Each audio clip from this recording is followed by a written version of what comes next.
Hare Krishna, welcome to session number 37 of Gita Mita Bindu. Today we are starting the fifth chapter of Bhagavad Gita, verses 1 to 6. Let's start with our prayer. Hare Krishna, Hare Krishna, Krishna Krishna, Hare Hare, Hare Rama, Hare Rama, Rama Rama, Hare Hare. Everybody together. Krishna, Hare Krishna, Krishna Krishna, Hare Hare.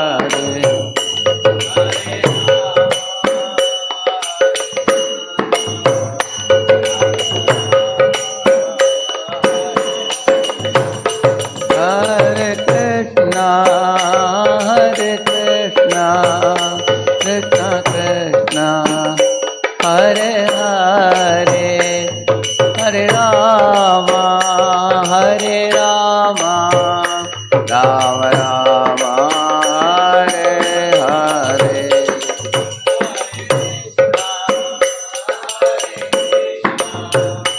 Krishna Krishna, Hare Hare, Hare Rama, Hare Rama, Rama Rama.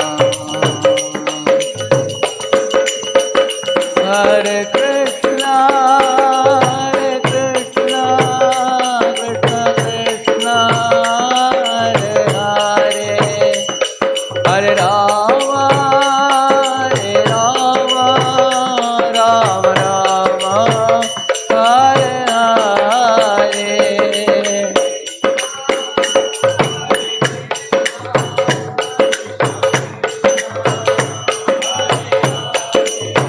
Hare Rama, Hare Rama, Rama Rama, Hare Hare. Jaya Prabhupada, Jaya Prabhupada, Prabhupada, Srila Prabhupada, Prabhupada, Jaya Prabhupada, Prabhupada. कलियुग पावन हरिनाम संकीर्तन की, श्रीमद् भगवद गीता की। ओम नमो भगवते वासुदेवाय। ओम अज्ञानतिमिरन्धस्य ज्ञानाञ्जनशलाकया चक्षुः उन्मीलितं येन तस्मै श्रीगुरवे नमः। नमः ओं विष्णुपादाय कृष्णपृष्ठाय भूतले श्रीमते भक्तिवेदान्तस्वामिनिति नामिने। नमस्ते सारस्वते देवे गौरवाणी प्रचारिणे, निर्विशेषशून्यवादी पाश्चात्यदेशतारिणे। जय श्री कृष्ण चैतन्य प्रभु नित्यानंद, श्री अद्वैत गदाधर श्रीवासादि गौर भक्तवृंद। हरे कृष्ण कृष्ण कृष्ण हरे हरे, हरे Ram Ram Ram Hare Hare. Hare Krishna.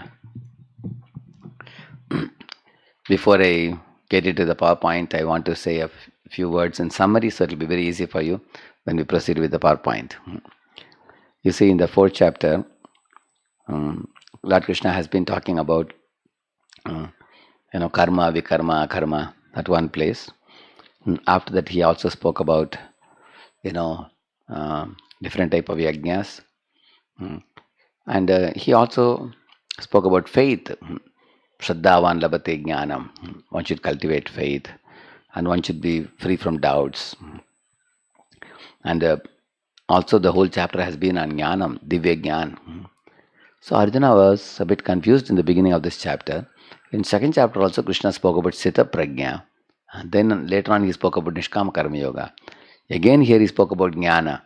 So that's Lord Krishna want me to work, do my work as a Kshatriya. Or does he want me to just sit and do meditation and acquiring Jnana? So that question came to Arjuna in the beginning here. Actually Arjuna has been thinking, as you all know, that let me leave the battlefield and become a mendicant.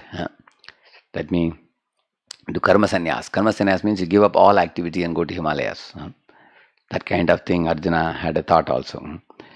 Actually, therefore, in this chapter, you will find Lord Krishna emphasizing this one main theme all through the chapter, that working in devotion to Krishna is far superior to dry speculation and artificial renunciation. That is the main emphasis. Because, as we said in the previous session also, uh, actually, when you say somebody, then you tell a child, don't do this nonsense, when you say, then the child will say, then what else I should do? Tell me what the right thing to do. Then you also should say what is the right thing to do. Because nobody in this world can be inactive. If you see ant or a worm coming like this, you try to stop with the paper, immediately they'll move this way, that way. It's not that they will, you know, they will not protest.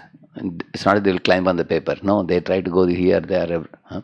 So you will see that there is always urge in everybody to act in this world. Because even for a moment, a jiva cannot be inactive. So, but the problem is what?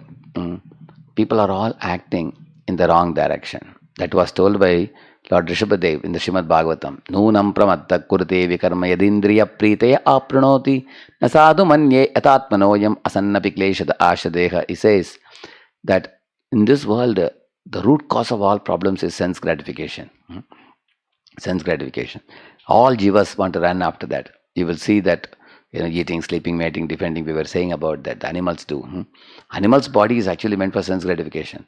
But human body is actually meant for self-control and subsequently self-realization.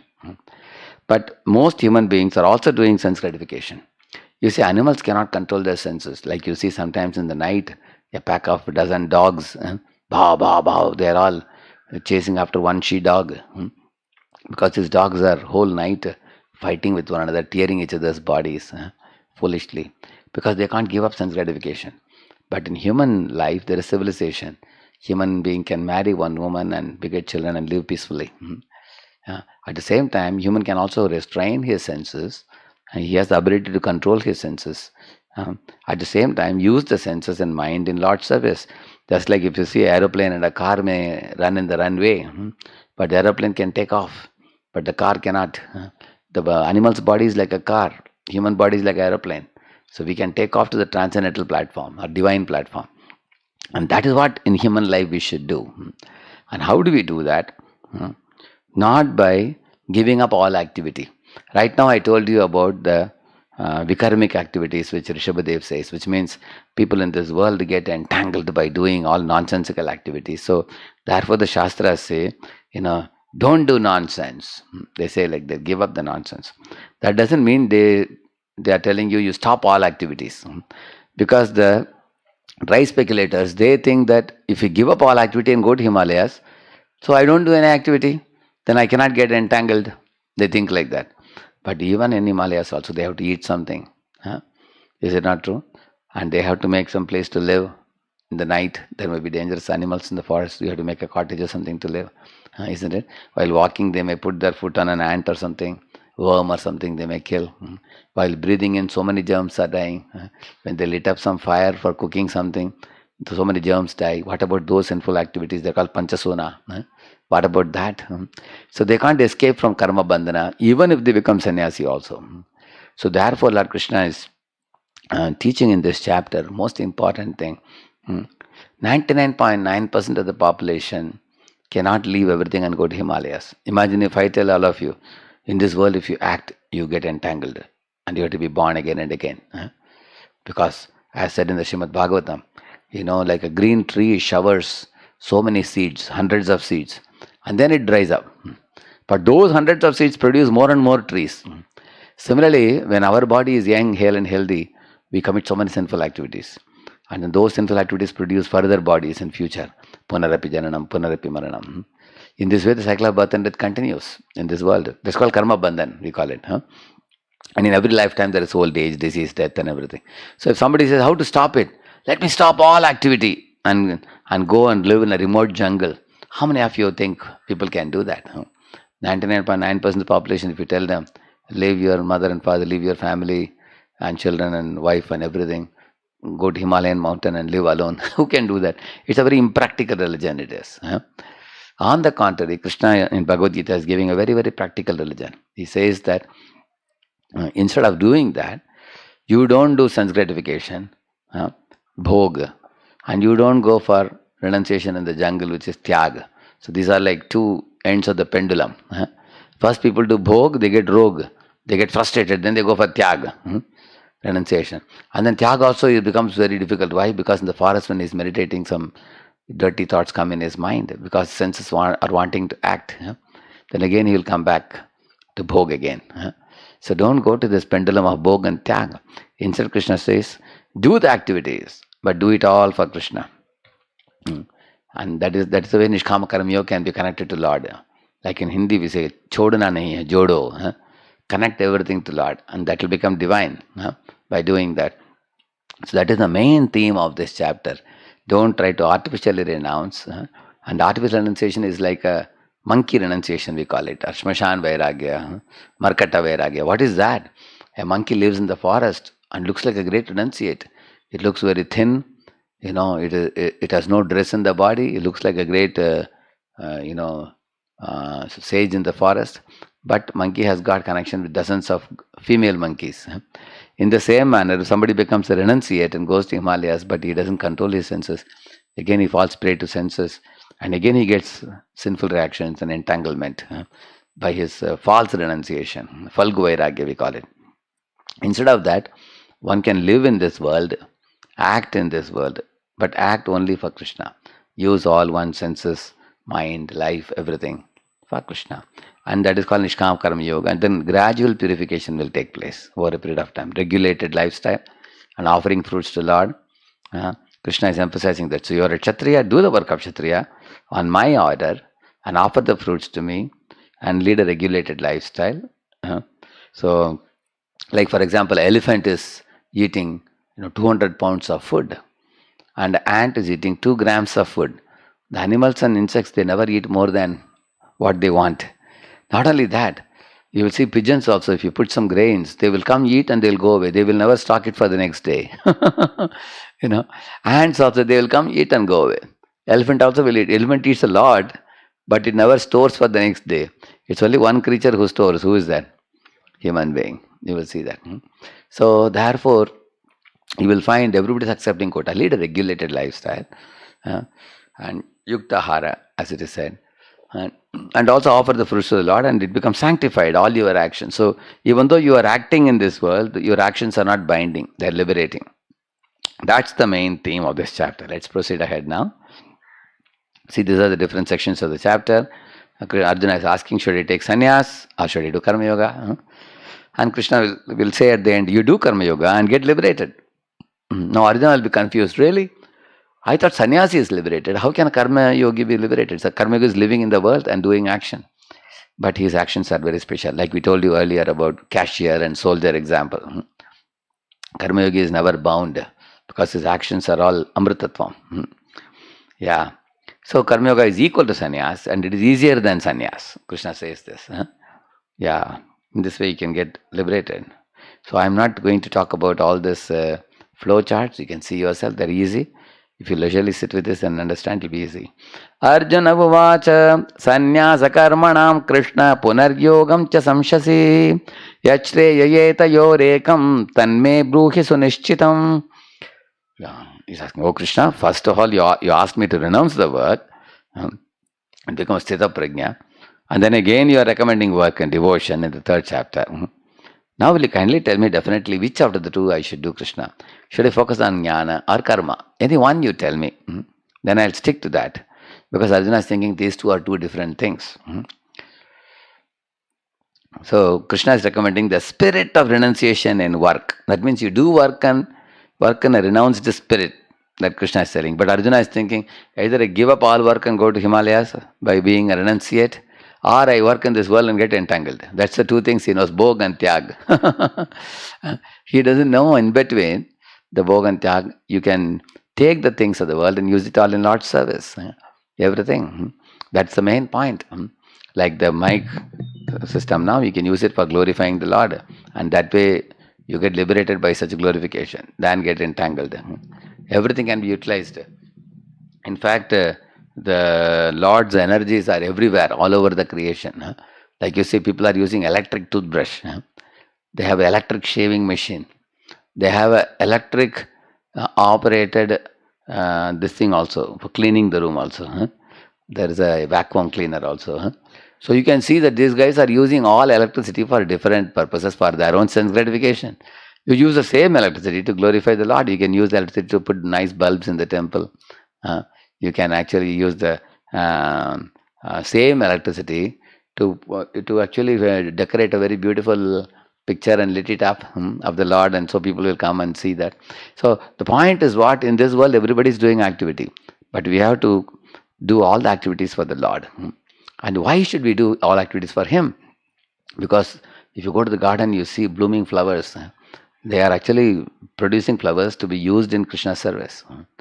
Yeah, if you go to the garden, you find mangoes, ripe mangoes. My ripe mangoes are given by the tree so that Krishna can eat it. Uh, the Navaratnas are coming in the ocean so that we can make a nice necklace and put it for the Lord. Mm.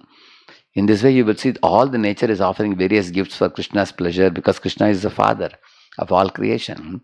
All jivas are actually producing some gifts for him. So we are all living entities who are also children of God. We should, if you use them in Lord's service, we also become benefited by that. So of course, that will come later, even more we can discuss about that. But here the point is you work in devotion. Like here you see the jnanis, what they do. This fellow has renounced the world, living in Himalayas, as I told you, and is analytically studying what is material body, what is soul.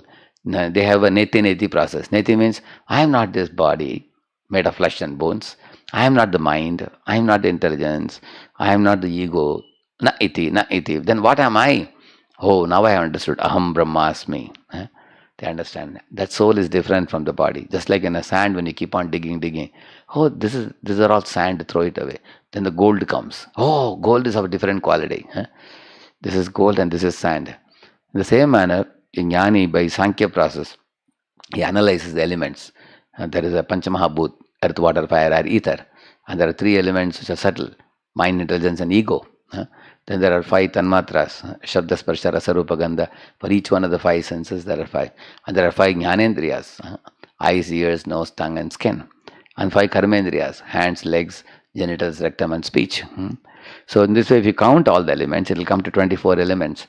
So these people count, but this counting of elements is useless if it doesn't come to the right conclusion. At the conclusion point is, oh, all these elements are originally created by Krishna. So I surrender to him. Vasudeva Sarvamiti Samahatma Sudalabha. Then he has come to the right conclusion. Otherwise, there are also atheistic Sankhya people who have arrived at all the 24 elements. They don't know where it came from. Just like a small kid was going with the mother and said, Mama, that toy is waving hands and legs. Is it doing on its own? Mother said, no, my dear. A puppeteer is moving it. That's what it is moving. Similarly, in this world, the sun is rising, sun is setting, moon is rising, seasons are changing, flowers are blooming, rains are showering, grains are growing. Nothing can happen on its own without Krishna orchestrating it. So the Sankhya people should come to the right conclusion. It will take a long time for them to know the root of everything. That's why they take sannyas to understand, oh, it's very entangling material world. I will take sannyas and analytically understand. But the Bhakta's life is more easy, or Nishkama Karma Yogi's life, you see. There I have perfect knowledge. I am not the material body. I am spirit soul. I am part and parcel of Krishna. So I had written a beautiful poem for the science of soul. I am a tiny jiva, not the ultimate Lord, but a tiny part and parcel, servant of the Lord. So we are servants of the Lord and we have to serve Him. And in this way, I have to work in a detached spirit. What is the meaning of detached spirit? Here you see this devotee is distributing books of Srila Prabhupada, Bhagavad Gita and other books. You ask him, how much commission are you getting for doing this service? He will say, no commission. I am doing it as a seva. Similarly, you see the industrialists. These are all giving big donations to propagate the Bhagavad Gita message. Because they are giving their hard-earned wealth for Krishna service. Here these ladies, these women are dancing Bharatanatyam, showing some Krishna pastimes. Although they may charge for other places, when they come to do it in our temple, they do it free of cost. As a seva they do. Similarly, in our temple, there is one director of a college who comes and, on Sundays when people come, hundreds of people, he and his team of devotees, they wash the eaten plates in a hot water bath. Can you imagine? In college, he's a very big man. Here when he comes, he is washing the plates of the bhaktas. and he doesn't get any salary for this. He's doing it as a seva. Somebody is rolling the mat after the japa is over in the morning. Somebody is cutting the sabji, somebody is cooking in the kitchen, somebody is going out and distributing books. All are doing Krishna Arti Akila Cheshta. They all are doing activities as a seva to the Lord. Similarly, Krishna is telling Arjuna, you fight as a service to me, and offer it to me, and it will be Amritatvam. Nectarian result will come from that.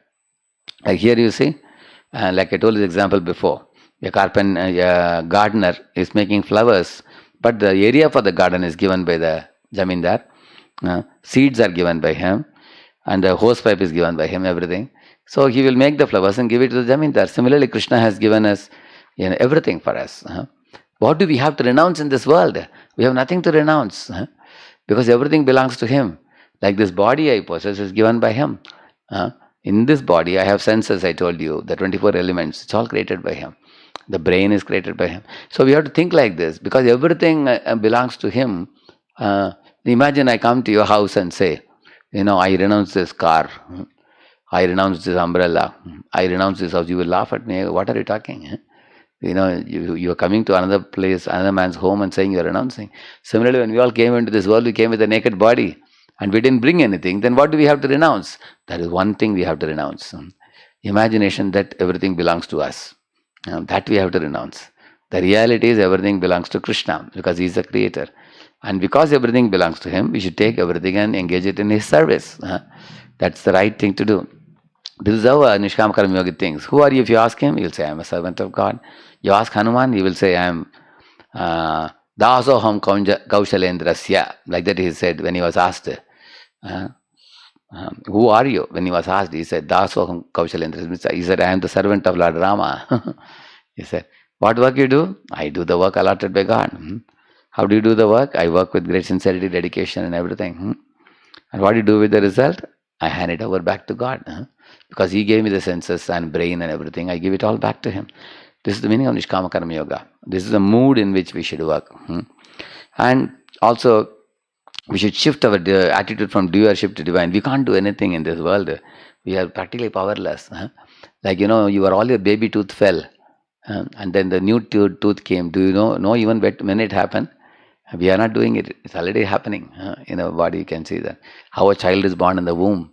Inside, scientists are saying it's a very complex mechanism. Nobody can make such a thing happen without God's hand. So therefore, we should know ultimately, God, without God's grace, not even a blade of grass can move. So therefore, we should give up the pride that I did it. I only can do it. Nobody else can do it. This kind of ego should be given up. Like we sow the seed, God has to give the rain. Otherwise, we can't grow the seed. So why do we do the Nishkama Karma Yoga? For Chitta Shuddhi, for purifying the heart. Purifying the heart of what? Earlier we said that proprietorship, controllership, enjoyership. We want to purify that heart, and we want to become humble servants of God. And also ultimately, it's by God's grace everything happens. One should be convinced about it. And also, I am not indispensable. I am a small, tiny jiva amongst the millions of jivas. And God is the master of everybody with their understanding. And I am not helping. In case I am not there, God will give the service to somebody else. So I should be grateful to the service that God has given me. Like that we should think. So now this flowchart you can see later. Yeah. So in this way, by living the Nishkama Karma Yoga, it strengthens our jnana also. And jnana means what? Atma, Paramatma, and the Premaya Sambandh, the relationship between God and the Jiva. And we can see everyone equally. So by Nishkama Karma Yoga, we get realization of Atma and Paramatma also, and we get liberated by that. So it is a question of spirit inside, like a Sita Prajna, why Krishna spoke. So keep the spirit of Sita Prajna inside, but externally do the activity. That is the most important thing. Like Vrajavasis in Vrindavan, if you see, we say Haath mein kaam, Muh mein naam, Man mein ram. All the three. You can do the activity. They are working in the field, they are milking the cow, they are boiling the milk, they are tending to the babies at home. They are all busy, bustling with activity. Now they are churning the butter, isn't it? Many things they are doing. But while doing all these activities, they are singing Krishna's Leelas, names they are singing. And in their mind and heart, they are remembering the Lord. By doing this, one can be a householder. living in this world, having a profession, having family, but will not get entangled in this world.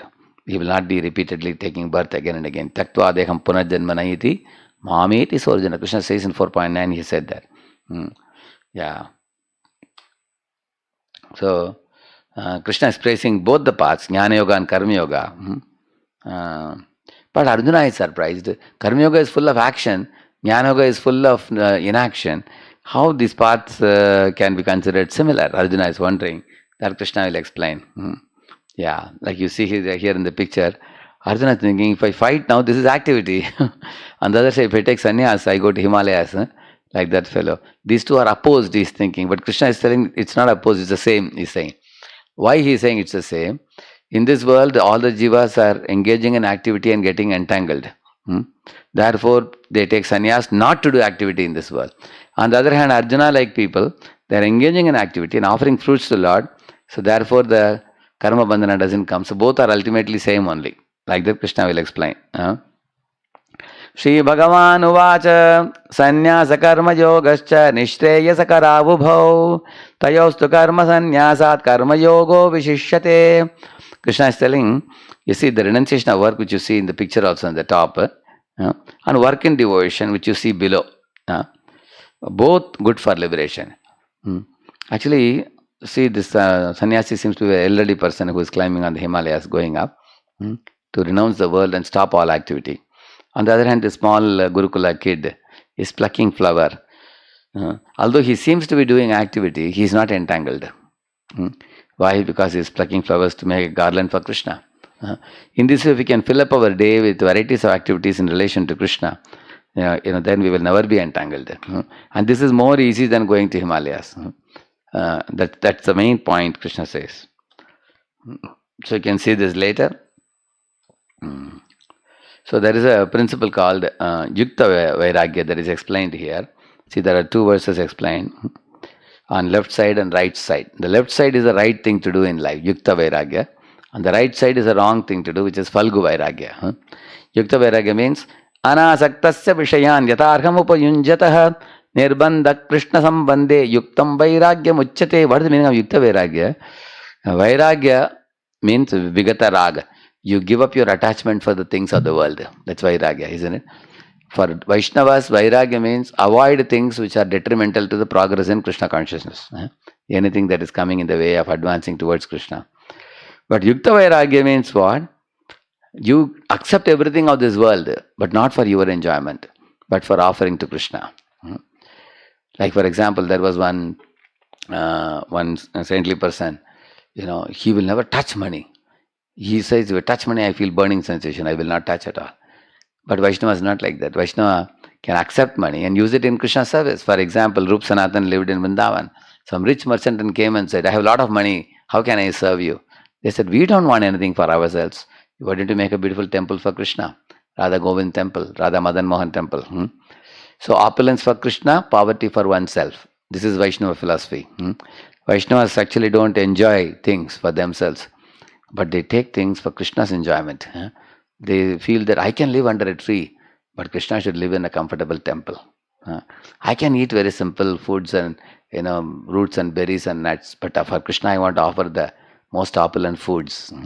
I can wear a simple dress of a mendicant, but I want to dress Krishna with beautiful dress and ornaments and jewelry. This is a Vaishnava attitude, you see. So in this way we can take everything of this world and use it in Lord's service. I can use a computer like I am showing you now, and make PowerPoints and show you.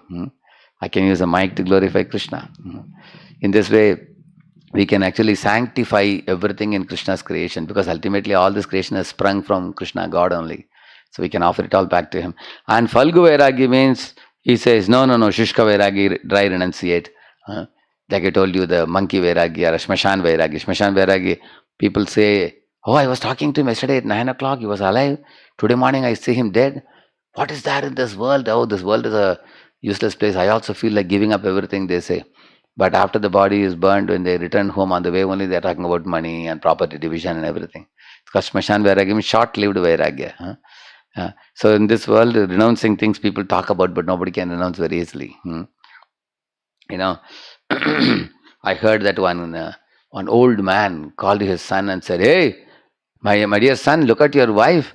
I asked her for coffee and she's not giving me. She's saying everybody is drinking Bonvita, one is wanting Horlicks, one is wanting milk, and you want coffee. Everybody's asking different things. What others are drinking, you also drink only that, she says. I'm going to leave home, he said. So he left home and went in the morning. And then evening again he came back. And again his daughter-in-law and son asked, oh, you come back. He said, otherwise what will happen to my grandson? Somebody has to walk him. Therefore I've come back. And this is called Smashan Vairagya. Isn't it? People show this kind of Vairagya only. You see, this is fruitive activity, we call it. Fruitive activity means it's childhood, boyhood, youth, old age, and then body dies. Again the soul takes another body, you see. It dies and then goes into another womb. And this is called fruitive activity, which means repeatedly birth after birth, punarapi jananam, punarapi maranam, we keep continuing. It's called material bondage. Because in every life, sometimes you're a horse, sometimes a tiger, sometimes a dog, sometimes a demigod, sometimes a human. But in each of these bodies, we get old age, disease, and death. And this is all due to acting independent of God for our own sense gratification, eating, sleeping, mating, defending. So in order to ban this type of activities, we have two choices, as you came to know. One is jnana and another one is karma. And actually for jnana means one has to actually do the sankhya and understand who I am and everything, Vineti process. But action in Krishna consciousness is far superior than renunciation alone. Like you see in the picture also here. Because karma yoga is easy even for a child to perform. It is safe and it has jnana inbuilt in it, naturally. Yeah, this is what I was telling sannyasi afraid of the money. But Prabhupada says, why should we be afraid? We can use it all in Lord's service. Because everything belongs to Krishna. Yeah. Nyayasya nitya sannyasi yo na dveshti na kankshati nidvandvo hi mahabaho sukham bandhat pramuchyate.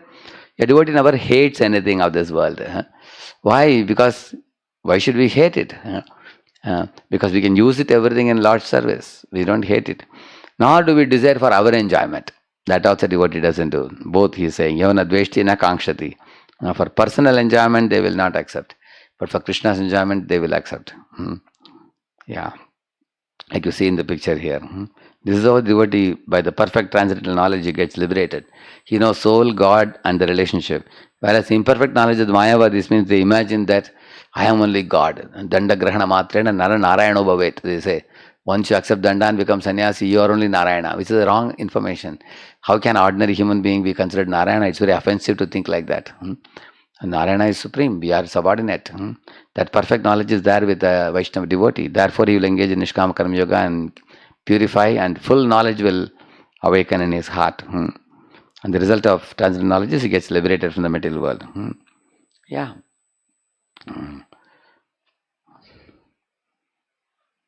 Yeah, these things we have discussed already.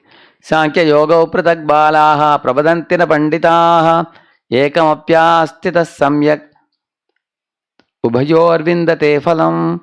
Here Krishna is mainly saying this. Both are same only. Sankhya yoga and karma yoga. Sankhya yoga is followed by the jnanis by becoming inactive. And karma yoga is followed by the devotees, where they do action but non-binding action. So they are ultimately same only. As you see here, path of action.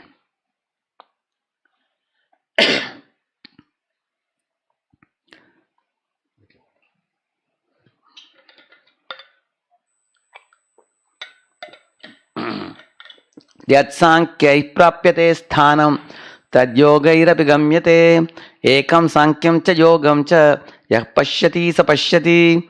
See the picture, two pictures I have shown you here. The top Kapila is teaching Sankhya, which is actually Sankhya is followed by the Jnanis to count the elements and how to get rid of the elements by Neti process. What is Sat? What is Asat? What is eternal? What is temporary? What is not binding? What is binding? So how to avoid actions in this world? How to realize I am Brahman? But it is not enough up to come to only that much point. I am Brahman, aham Brahmasmi. No. If you are a student of a college, I am an engineering student, that is not enough. Go and sit in the class, attend the classes, give the examinations, pass the exams, earn a degree, do a job. And you should have to act as a student. Similarly, jnanis are trying to understand, I am not this body, I am spirit soul, I am not the body, I am spirit. That's not enough. You are spirit soul. Do the activities of spirit soul. What are the activities of spirit soul? Engaging in Lord Krishna's service.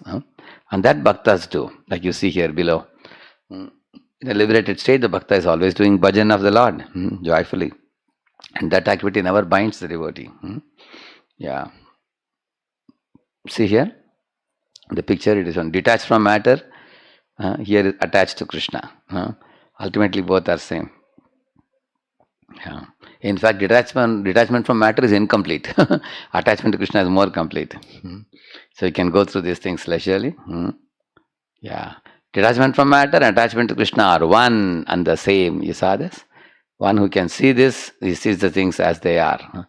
But Madhacharya says one very important point. Performance of prescribed Vedic activities without knowledge of Lord Krishna and his avatars is not very commendable, he is saying. That means Nishkama Karma Yoga is good, but we need knowledge that all these avatars come from Krishna. Krishnastu Bhagavan Swayam. And we should know these pastimes from the Puranas. It's important. Then only love will awaken. When the love is awakened, then our activities can be easily offered to Lord without any hesitation, joyfully. So like that he says, yeah. Sannyaasastu mahabaho dukkhamaptuma yogatah yoga yukto manir brahma nachirenadi gacchati. Look at the picture here. Below there is a sannyasi. He has given up the activities, but he is not doing any activities. So he is bewildered, confused. Simply merely renouncing all activities and not engaging in devotion service cannot make a sannyasi happy. Dukkam aptuma yogatah. Because of non-engaging in any activity, he is dukkam, he is suffering, he is saying. Because inside the desires are impelling him, do some action, but he is trying to be. Therefore, if you go to sometime Himalayas and all, you find a Mauni Baba sitting. But if somebody comes to him, you'll write on a blackboard and show what he wants to say, which is also expression of his speech only. So in this way, their life is a life of pain, is saying. They will think that if this life is so boring, they will want to go back to family life again. On the contrary, you see the top picture, how the devotees are engaging in Lord's service and they are joyfully situated. That's the point. Yeah. So you can see these flowcharts. We have shown the difference between the two, Mayavadi sannyasis and Vaishnava sannyasis. You can go through it leisurely. Yeah.